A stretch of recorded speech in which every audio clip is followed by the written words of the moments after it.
सो चलिए गाइस, आज का हमारा टॉपिक है लिमिटिंग रीएजेंट।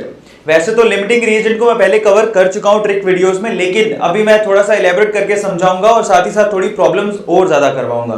तो ध्यान से उसको समझिएगा, जिसने नहीं भी समझा उसको भी समझ में आ जाएगा। सबसे पहले तो हमें यह जानना है कि लिमिटिंग रीएजेंट की प्रॉब्लम्स का सेंस क्या है। व्हाट इज लिमिटिंग रीएजेंट, सबको समझ में आता है? और फिर उसको सोल्व कैसे करेंगे वो आपको समझाऊंगा। पहले तो लिमिटिंग रीएजेंट का मतलब समझिए। मान लीजिए कि आपके घर में मेहमान आने वाले हैं, ठीक है, और आपकी मम्मा को कहीं जाना पड़ा। अब मेहमान आपके घर आएंगे तो ऑब्वियसली आप चाय पानी तो पूछोगे, चाय बनाना आपकी जिम्मेदारी है, आप उनको चाय तो पिलाओगे। तो आपकी मम्मा ने क्या कहा कि मेहमान आएंगे तो मैं चाय बनाना सिखा के जाती हूँ कि एक पर्सन के लिए चाय कैसे बनानी है। इस चीज को समझिएगा। मम्मा कह रही है कि मैं आपको एक पर्सन के लिए चाय कैसे बनानी है वो मैं आपको सिखा के जा रही हूं। अब जितने मेहमान आएंगे उसके हिसाब से आप चाय बना लेना। ध्यान से इसको समझिएगा। तो मम्मा ने क्या कहा जरा समझिए। मम्मा ने कहा कि अगर आप एक पर्सन के लिए चाय बनाना चाहते हो तो आपको 1 कप मिल्क चाहिए। ध्यान से समझिएगा। देखिए, 2 चीजें चाय बनाने में इंपॉर्टेंट होती हैं। एक तो आप दूध कितना डालेंगे, दूसरा आप चीनी कितनी डालेंगे। ये 2 चीजें इंपॉर्टेंट है, मम्मा ने वही बताई। सो 1 कप तो आपको मिल्क चाहिए और मान लीजिए कि 50 ग्राम्स 1 स्पून यानी कि 50 ग्राम शुगर चाहिए, ऐसा कुछ था। उससे आप 1 पर्सन का टी बना सकते हो। ये मम्मा ने बोल के चली गई। इस चीज को समझिएगा कि 1 कप आपको दूध चाहिए, 50 ग्राम्स आपको शुगर चाहिए, जिसे आप 1 पर्सन के लिए टी बना सकते हो। मम्मा ने ये बताया। इस चीज को समझिएगा, बहुत इंपॉर्टेंट है। ठीक है, अब मेहमान आए आपके घर पे, मम्मा तो चली गई। अब मेहमान आए और अब आपने चेक किया कि मेरे घर पे सामान कितना है। तो समझिएगा आपके घर पे क्या पड़ा था। ये तो आपकी रेसिपी है जो आपकी मम्मा आपको बता के गई। सबको समझ में आता है? अब आपके घर पे आपने चेक किया, मेहमान आने के बाद आपके घर पे सिर्फ 1 ही कप मिल्क पड़ा था। ठीक है, थैंक गॉड 1 ही कप मिल्क पड़ा था, लेकिन आपके घर पे 100 ग्राम्स शुगर पड़ी थी। कितनी ग्राम्स? 100 ग्राम्स शुगर पड़ी थी। अब मेरा सवाल आपसे यह है, सब लोग जरा सोचो कि अगर आपके घर पे 1 कप मिल्क पड़ा और 100 ग्राम शुगर पड़ी हो तो आप कितने कप चाय बना सकते हो? ऑब्वियसली अगर आप मिल्क को नहीं देखो, सिर्फ मिल्क के डेटा को ना देखो, सिर्फ शुगर को देखो, तो 50 ग्राम से 1 पर्सन का चाय बन रहा है। तो इस हिसाब से तो 100 ग्राम से 2 पर्सन का चाय बन जाना चाहिए। लेकिन दूध तो कम है, दूध तो 1 पर्सन के हिसाब से ही है। अभी भी आप सिर्फ और सिर्फ 1 पर्सन की ही चाय बना पाओगे बच्चों। This is so much important. आप 1 पर्सन से ज्यादा की चाय बना ही नहीं पाओगे। इस चीज को समझिए। और अगर आपने ये प्रोडक्ट तैयार कर लिया कि अगर आपने 1 कप टी बना ली, जरा सोचिएगा 1 पर्सन की चाय अगर आपने बना ली तो जरा सोचिए कि बताइए दूध कितना बचेगा? 0। चीनी कितनी बचेगी? 50 ग्राम बच जाएगी। ठीक है, ये बच जाएगी। इस चीज को समझिए। आफ्टर द केमिकल, ये before the chemical reaction. Before chemical reaction scene कुछ ऐसा था। आफ्टर केमिकल रिएक्शन, ठीक है, सीन कुछ ऐसा है कि आपके पास दूध तो पूरा खत्म हो जाएगा, लेकिन चीनी फिर भी बची रह जाएगी 50 ग्राम, और आप प्रोडक्ट तैयार कर लोगे। 1 कप चाय तैयार हो जाएगी आपकी। अब जरा ध्यान से इसको समझिए। देखिए जरा ध्यान से, जो चीज लिमिट में थी और फाइनली केमिकल रिएक्शन के खत्म होने के बाद 0 हो गई, उसी को हम लोग लिमिटिंग रिएजेंट कहते हैं। बहुत ध्यान से समझिएगा। ये लिमिट में था। अब कोई कहे कि आपने 2 कप चाय क्यों नहीं बनाई, आप तो ये कहोगे ना दूध लिमिट में था, इसलिए दूध को हम लोग क्या बोलेंगे? Limiting reagent. मजे की बात है कि लिमिटिंग रिएजेंट केमिकल रिएक्शन खत्म होने तक 0 हो जाता है, और जो बचा रह गया, यहां पर चीनी बची रह गई, इसको हम लोग बोलते हैं एक्सेस रिएजेंट। सबको समझ में आता है? एक्सेस रिएजेंट कहते हैं। ये बचा रह जाता है। तो लिमिटिंग रिएजेंट की प्रॉब्लम में पहली बात तो ये, कुछ चीजें ध्यान दो, बहुत इंपॉर्टेंट है, मैं यहां लिखता हूं।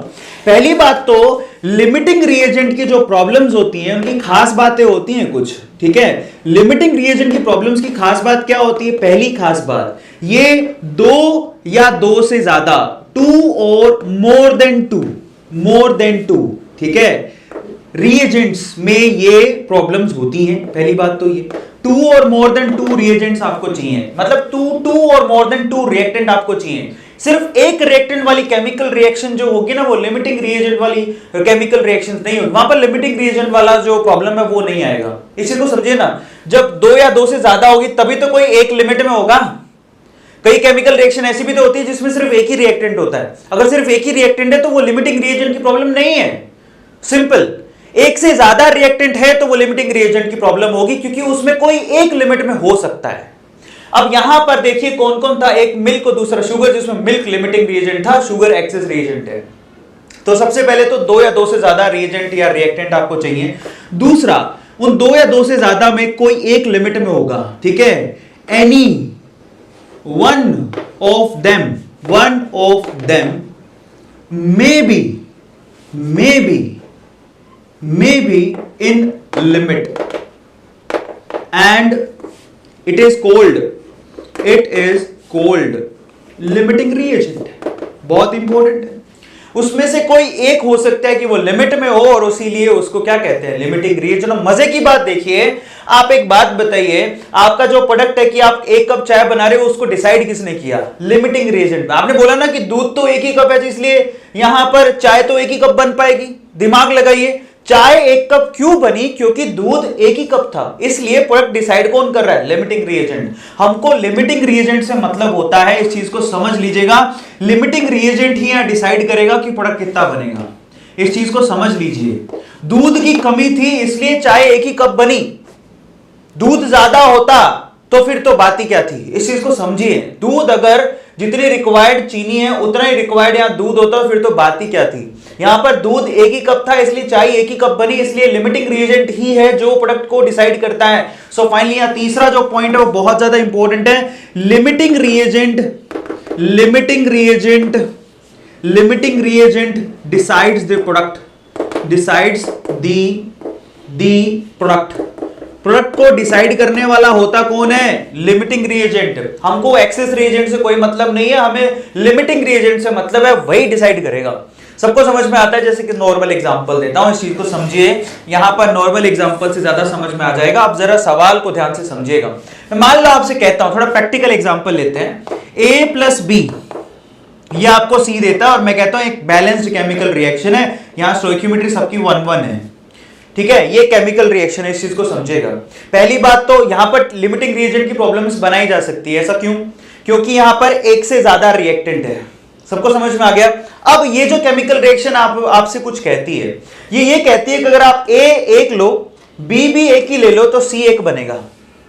ये केमिकल रिएक्शन है। अब मैं अगर आपसे कह दूं, ध्यान से समझिएगा, कि मेरे पास A है, मान लेते हैं हम लोग, मेरे पास A है यहां पर 5 और B है मेरे पास 10, तो बताइए C कितना बनेगा।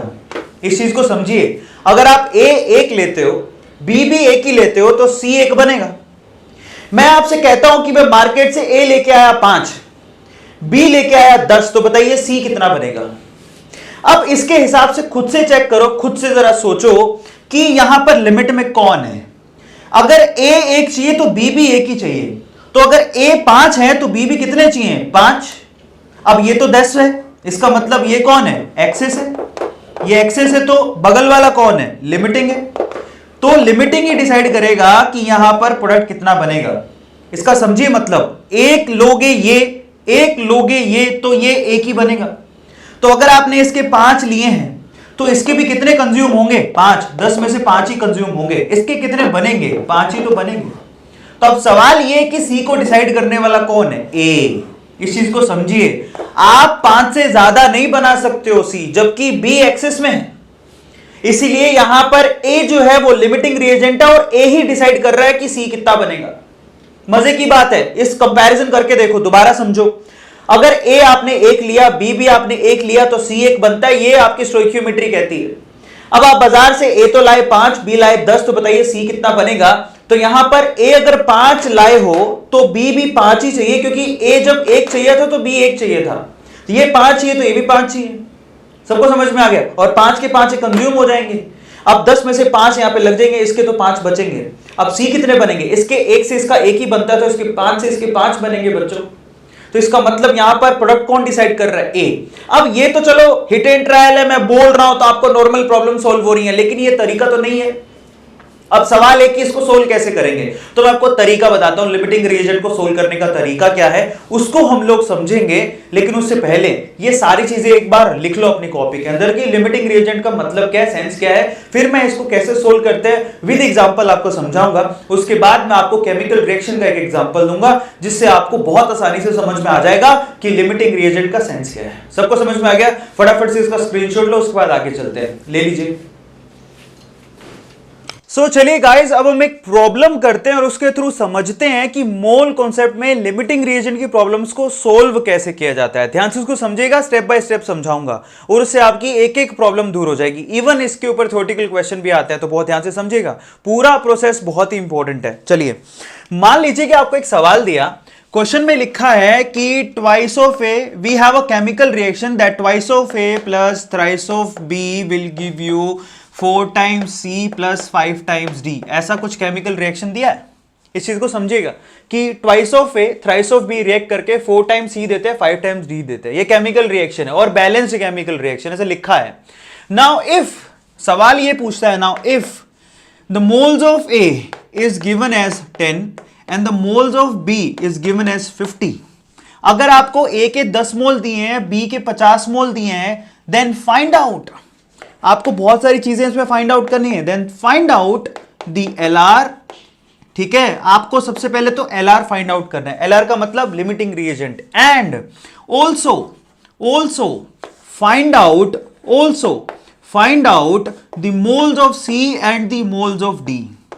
आपको सी और डी के मोल्स भी पूछ लिए। बहुत अच्छा सवाल है, दोबारा बोल देता हूं, ध्यान से सुनिए। Twice of A thrice of B 4 times C और 5 टाइम्स डी देता है। ये तो हो गई आपकी रेसिपी। एक बैलेंस्ड केमिकल रिएक्शन आपको रेसिपी बताती है। अब आपको क्या दे दिया उसने कि आपने मार्केट से कितने, ए के 10 मोल मंगवाए हैं, बी के 50 मोल है। आपको बताना है सबसे पहले इन दोनों में एलआर कौन है। अगर एलआर की प्रॉब्लम है तो बताइए एलआर कौन है, और दूसरा इसमें सी के मोल्स कितने बनेंगे और डी के मोल्स कितने बनेंगे। ये सवाल पूछा है, तो इसको सोल्व करने का तरीका देखिए। मैंने यहां पर एक बात बोली, जरा आपने सुना हो तो, कि सबसे पहले तो यह भी सवाल आता है कि जरूरी है कि एलआर की प्रॉब्लम है कि नहीं है। यह सवाल भी तो हो सकता है कि ये लिमिटिंग रीजन की प्रॉब्लम है भी कि नहीं, उसको फाइंड आउट कैसे करोगे। तो उसका भी एक तरीका है, तो बताता हूं, जरा ध्यान से उसको समझिएगा। फर्स्ट स्टेप नंबर 1 क्या है? Find out. ठीक है, समझिएगा, find out whether it is LR problem और नॉट। बहुत इंपॉर्टेंट है, whether it is LR problem और नॉट। एक एक चीज को ध्यान से नोट डाउन कर लेना। पहले, सबसे पहले ये फाइंड आउट करो कि ये लिमिटिंग रीजन की प्रॉब्लम्स है भी कि नहीं। सबको समझ में आ गया? तो उसका तरीका बड़ा आसान है, ध्यान से इसको चेक करेगा। आपके पास लिमिटिंग रिएजेंट इन दोनों में से कोई एक होगा और आपके पास रिएक्टेंट है 2। अब यहां पर स्ट्रेट फॉरवर्ड तरीका है, ध्यान से इसको समझिएगा। आपको फाइंड आउट करना है कि एलआर की प्रॉब्लम है भी कि नहीं। तो जो रिएक्टेंट की स्टोइकियोमेट्री का रेशियो है, ध्यान से इसको चेक करेगा, stoichiometry coefficient of A to the stoichiometric coefficient of B, ये रेशियो कितना है जरा चेक करो। That is 2:3। चेक करो, स्टोइकियोमेट्रिक कोफिशिएंट ऑफ ए कितना है? 2। स्टोइकियोमेट्रिक कोफिशिएंट ऑफ बी कितना है? 3। ये है 2:3। अब आपको क्वेश्चन में दिए गए मोल्स का रेशियो भी चेक करना है। Moles of A to the moles of B, ये रेशियो भी चेक करो। ए के मोल्स कितने हैं? 10। बी के मोल्स कितने हैं? 50। अगर ये दोनों बराबर आ जाते हैं, ये रेशियो क्या बराबर है क्या जरा चेक करो। ये 1:5 है, ये 2:3 है। क्या ये 2:3 1:5 के बराबर है? नहीं है। इसका मतलब ये एलआर की प्रॉब्लम है। मैं दोबारा बोल देता हूं, अगर स्टोइकियोमेट्रिक कोफिशिएंट्स का ratio, stoichiometric coefficient of A is equals to stoichiometric coefficient of A divide by stoichiometric coefficient of B which is equals to moles of A to the moles of B, then ये LR problem नहीं है। ठीक है, अगर ये ratio ही बराबर आ जाता है फिर तो कंजप्शन बराबर हो जाएगी, कोई बचेगा ही नहीं। खुद से दिमाग लगा के देखो, ये सिंपल तरीका है। Stoichiometric coefficient of A upon stoichiometric coefficient of B, अगर ये रेशियो इनके मोल्स के रेशियो के बराबर आ गया तो एलआर प्रॉब्लम नहीं है। तो फिर आपको एलआर के हिसाब से सोल्व नहीं करना, सीधे आंसर निकल जाएगा। But if stoichiometric coefficient of A to the stoichiometric coefficient of B is not equals to moles of A to the moles of B, इसका मतलब ये एलआर प्रॉब्लम है, लिमिटिंग रिएजेंट की प्रॉब्लम है। मैंने ऐसा क्यों बताया? क्योंकि एक बार एक थ्योरेटिकल क्वेश्चन में यही पूछ लिया गया था कि बताइए एलआर प्रॉब्लम है या नहीं, उसको आप पता कैसे करोगे? तो सिंपल तरीका है, पहले आप स्टोइकियोमेट्रिक कोफिशिएंट का रेशियो निकाल लो, फिर उनके गिवन मोल्स का रेशियो निकाल लो। अगर ये रेशियो बराबर आ गया तो नहीं है, और नहीं आया तो है। अब आपने इस क्वेश्चन में ही देखा है स्टोइकियोमेट्रिक कोफिशिएंट ऑफ ए और बी का रेशियो 2:3 और मोल्स का रेशियो 1:5, ये इक्वल नहीं है। क्या ये दोनों इक्वल हैं? No, not at all. इसका मतलब ये कौन सी है? ये लिमिटिंग रिएजेंट की प्रॉब्लम है। आपको मालूम पड़ गया। अब देखिए मजे की बात, स्टेप नंबर 2 पे चलो। स्टेप नंबर 2, ठीक है, फाइंड आउट एलआर। दूसरा स्टेप क्या है? Find out LR. यहां पर लिमिटिंग रिएजेंट कौन है उसको पता करो। क्योंकि लिमिटिंग रिएजेंट ही डिसाइड करेगा कि प्रोडक्ट कितना बनेगा। आता है समझ में? तो इसको करने का तरीका है, we have a short trick. Short trick क्या है जरा उसको समझिएगा। शॉर्ट ट्रिक क्या है एलआर फाइंड आउट करने की? अब जरा सोचिए कि यहां पर रिएक्टेंट तो दो ही है ना, एक ए और एक बी है, उसी में से कोई एक लिमिटिंग रिएजेंट होएगा। तो आपको सिंपल सा काम करना है, आपको यहां पर lowest mole to stoichiometry ratio जिसका है, ध्यान से इसको चेक करेगा, ये मैंने पहले भी बता रखा हूं, moles to stoichiometry coefficient ratio जिसका लोवेस्ट है वही तुम्हारे लिए क्या होगा, लिमिटिंग रिएजेंट। मजे की बात, मोल्स टू स्टोइकियोमेट्री कोफिशिएंट जिसका लोवेस्ट है वही तुम्हारे लिए लिमिटिंग रिएजेंट होगा। करके देखते हैं, चलो सबसे पहले moles of A to the stoichiometry coefficient of A निकालो। ये रेशियो कितना आता है? ए के मोल्स कितने दिए हैं क्वेश्चन में? 10। ए का स्टोइकियोमेट्री कोफिशिएंट कितना है? 2। तो ये कितना आ रहा है? 5। सबको समझ में आ गया? ये रेशियो आ रहा है 5। अच्छा बी के लिए भी निकालो, तो यहां पर moles of B to the stoichiometry coefficient of B, B के मोल्स कितने दिए हैं क्वेश्चन में? 50। स्टोइकियोमेट्री कोफिशिएंट कितना है? 3। तो 50/3 कितना होता है? ये होता है 16 पॉइंट समथिंग, व्हाटएवर, ठीक है, 16×3 = 48 होता है ना, 16 पॉइंट समथिंग। अब आप खुद से सोचो, इसका मोल्स टू स्टोइकियोमेट्री रेशियो आ रहा है सिर्फ 5, उसका आ रहा है 16, तो ये तो कम है ना। इसका मतलब लिमिटिंग रिएजेंट कौन हो गया? हमारे लिए लिमिटिंग रिएजेंट है ए। हमने डिसाइड कर लिया। देखो आसान है ना कि नहीं है? बहुत आसान है। ए हमारा लिमिटिंग रिएजेंट है, हमें फटाफट से पता लग गया। उसका शॉर्ट ट्रिक क्या था? उसका शॉर्ट ट्रिक बहुत ही सिंपल था, मोल्स टू स्टोइकियोमेट्री रेशियो देख लो लोवेस्ट किसका है, सिंपल, ठीक है। अब कई लोग कहेंगे सर फर्स्ट स्टेप की क्या जरूरत थी? भाई साहब यहां पे मैं लिमिटिंग रिएजेंट पढ़ा रहा हूं इसलिए तुम्हें पता है कि लिमिटिंग रिएजेंट की प्रॉब्लम है। नॉर्मली लिखी होती तो आपको मालूम भी नहीं पड़ता, इसीलिए कहता हूं कि ये स्टेप भी इक्वली इंपॉर्टेंट है। सबको समझ में आ गया? आपको मालूम कैसे पड़ेगा? तो मालूम तो यहां से पड़ेगा, फिर लिमिटिंग रिएजेंट आपको ऐसे निकालना है। अब फाइंड आउट करना है आपको प्रोडक्ट, तो स्टेप नंबर 3 पे चलते हैं, फाइंड आउट प्रोडक्ट। प्रोडक्ट कितना होगा, क्योंकि सवाल तो हमसे प्रोडक्ट का ही पूछा। चलिए अब मैंने आपसे कहा कि लिमिटिंग रिएजेंट ही डिसाइड करेगा कि प्रोडक्ट कितना बनेगा, तो अब आपको मोल कॉन्सेप्ट लगाना है। लिमिटिंग रिएजेंट कौन है? ए के रिस्पेक्ट में सी कितना बनेगा और ए के रिस्पेक्ट में डी कितना बनेगा वो बताना है। तो उस पे मोल कॉन्सेप्ट लगा दो, दैट इज वेरी सिंपल। देखिए moles of A divide by stoichiometry coefficient of A, ठीक है, which is equals to moles of C divide by stoichiometry coefficient of C. तो आप ये लगा दो, इससे सी आ जाएगा, जरा चेक करो। चलो सबसे पहले moles of A divide by stoichiometry coefficient of A, ये तो आपने निकाल रखा है already 5, which is equals to moles of C divide by stoichiometry coefficient of C, वो कितना है? 4। तो यहां पर मोल्स ऑफ सी निकल के आ गए। सो फाइनली मोल्स ऑफ सी कितने निकल गए? 5 होगा 20, 20 आंसर आ गया। ये लो, बहुत सिंपल क्वेश्चन है। ये आपने क्या किया? मोल कॉन्सेप्ट लगाया। अगर आपको प्रोडक्ट फाइंड आउट करना है फिर उसके बाद आप सीधे सीधे मोल कॉन्सेप्ट लगाओ, जो कि पिछले 2 वीडियोस में सिखा चुका हूं। यहां पर मोल्स ऑफ सी बनेंगे 20, और बहुत अच्छा तरीका है ये, इससे गलतियां कम होती है। बाकी होने को तो बहुत सारे तरीके हैं, लेकिन सबसे अच्छा तरीका है क्योंकि यहां पे चीजें बहुत सारी सीखने को मिलती हैं और एक्चुअली इसके थ्योरेटिकल क्वेश्चन बहुत आ गए हैं। ये तो हमारे पास निकल के आ गया सी के मोल्स। इसी तरह से moles of A divide by stoichiometry coefficient of A, which is equals to moles of D divide by stoichiometry coefficient of D. तो ये रेशियो तो आपको पहले से पता है कितना है? 5, सही है, which is equals to moles of D divide by stoichiometry coefficient of D is 5। तो यहां पर कितना रखोगे? 5। तो यहां पर मोल्स ऑफ डी कितना निकल के आ गए? 25। इस तरह से आंसर निकालना होता है। ये देखो सोल्व कर दिया। तो मतलब ये है कि सबसे पहले तो ये लिमिटिंग रिएजेंट की प्रॉब्लम है, उसको हमने फाइंड आउट किया स्टेप 1 में। दूसरा लिमिटिंग रिएजेंट फाइंड आउट किया, फिर उसके बाद प्रोडक्ट फाइंड आउट किया।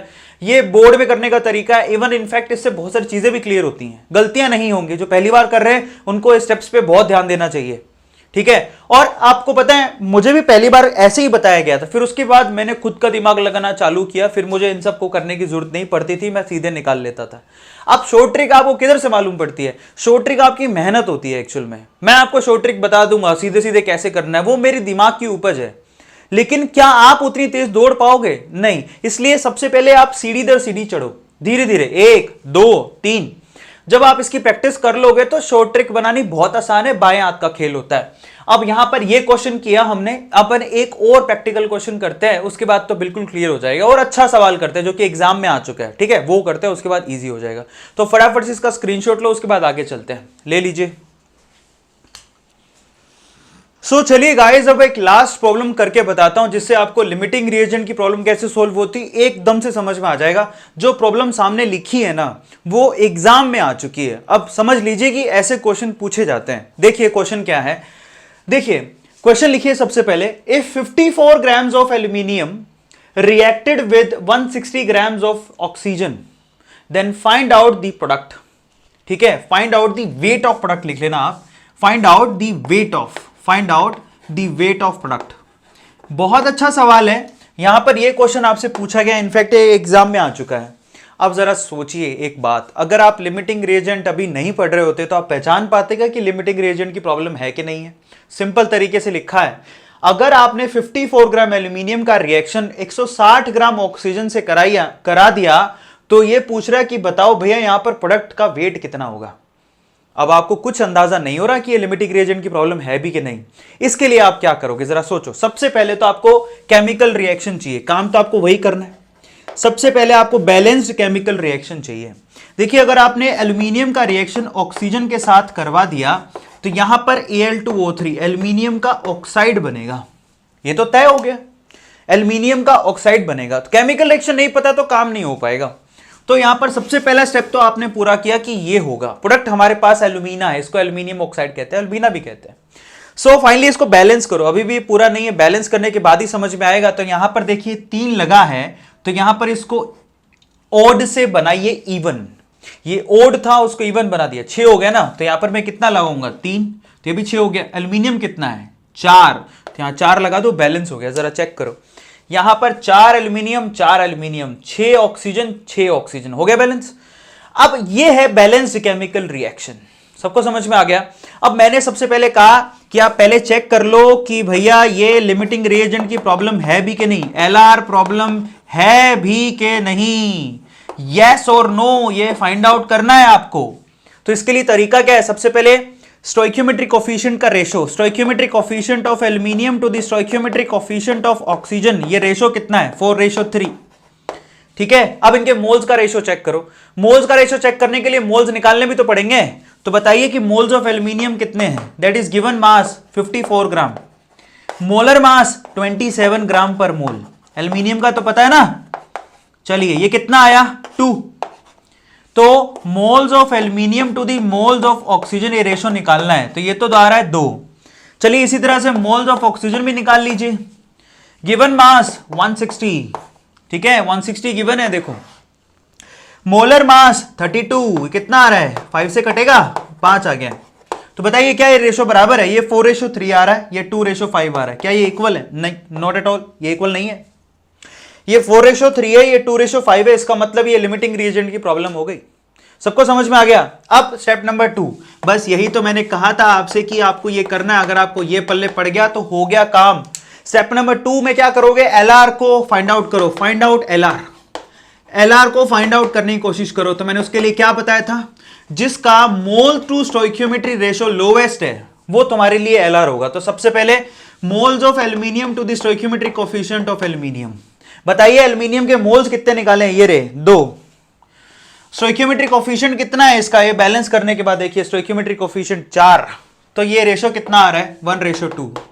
इसी तरह से moles of oxygen to the stoichiometric coefficient of oxygen, oxygen के मोल कितने जरा चेक करो, अभी निकाले आपने मोल्स 5, तो यहां क्या लिखोगे 5।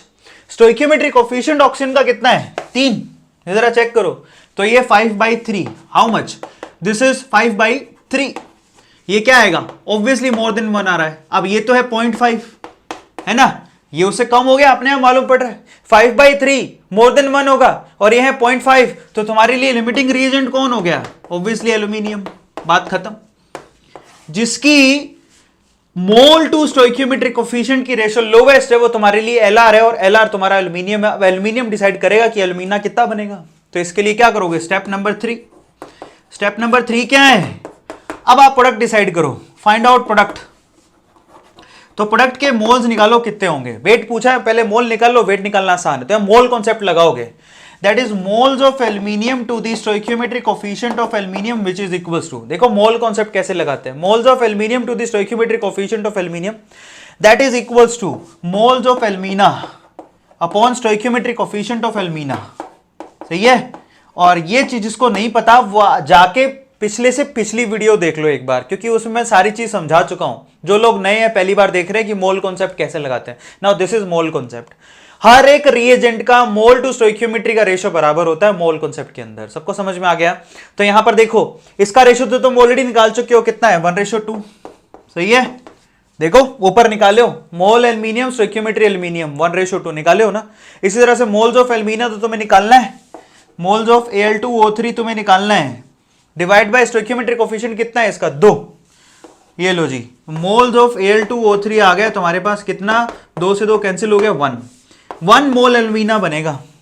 अब अगर मोल पता लग गए तो आप वेट निकाल लो, तो फाइनली आंसर कितना आएगा? So weight of Al2O3 which is equals to moles into molar मास।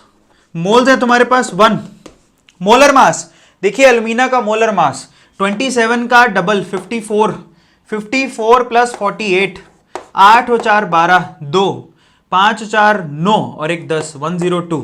तो ये लीजिए इंटू 102, तो यहां पर वेट ऑफ Al2O3 ठीक है वो होगा 102 ग्राम।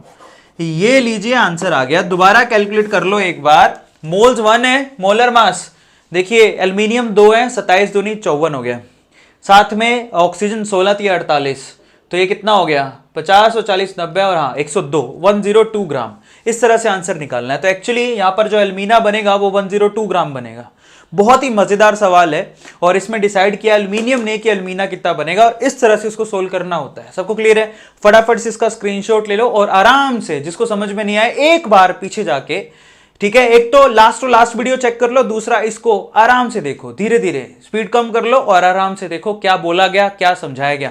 मजे की बात है यूट्यूब में ना ऑप्शन होते हैं वीडियो को फास्ट फॉरवर्ड करने के और स्लो करने के भी ऑप्शन होते हैं, तो वो दोनों करके देखो, ठीक है, आप इंजॉय करो उसको भी। और अगर ये प्रीमियर में देख रहे हो तो प्रीमियर में फास्ट फॉरवर्ड करने का ऑप्शन नहीं होता है। प्रीमियर की तरह चलता है, फिर उसके बाद जैसे ही वो एक बार अपलोड हो जाएगा तो फिर आपको उसको फास्ट फॉरवर्ड कर सकते हो। आजकल हमारे चैनल पे प्रीमियर का भी ऑप्शन आया हुआ है। तो फटाफट से इसका स्क्रीनशॉट लो गाइस। ये था लिमिटिंग रिएजेंट की प्रॉब्लम, इसको इस तरह से सोल्व करते हैं। आई होप आप लोगों को मजा आया होगा। अगर आपको अच्छा लगा हो तो आपको 3-4 छोटे-छोटे काम करने, subscribe the channel, press the bell icon button और इन वीडियोस को उन बच्चों को शेयर करो जो कोचिंग अफोर्ड नहीं कर सकते। इसके अलावा अगर आप हमें डोनेट करना चाहते हो, हमें सपोर्ट करना चाहते हो, तो आपका छोटा छोटा कंट्रीब्यूशन हमें काफ़ी ज़्यादा मदद करता है। पेटीएम के थ्रू आप हमें डोनेट कर सकते हो जिसका नंबर डिस्क्रिप्शन बॉक्स में गिवन है। इसके अलावा अगर आप अकाउंट में डालना चाहते हैं तो अकाउंट से भी आप फॉरवर्ड कर सकते हैं। अगर आप सक्षम है तो जरूर मदद करें ताकि हम जैसे टीचर्स और भी सामने आए और आप लोगों के लिए और आपके जूनियर्स के लिए अच्छी अच्छी वीडियोस बना सकें। होमवर्क दिया है डिस्क्रिप्शन बॉक्स में, उसको करना है। अनअकैडमी कोर्स चल रहा है, उसको भी करना है, ठीक है। और इंस्टाग्राम पे आप फॉलो करना मत भूलेगा क्योंकि alcohol, phenol, ether, mole concept जितने भी आपके पास है उनके मैं शॉर्ट नोट्स डालूंगा इंस्टाग्राम पे। सो चलिए गाइस अगली वीडियो में मिलते हैं। टिल देन डिस्क्रिप्शन बॉक्स जरूर देखिएगा। Thank you so much, thanks a lot.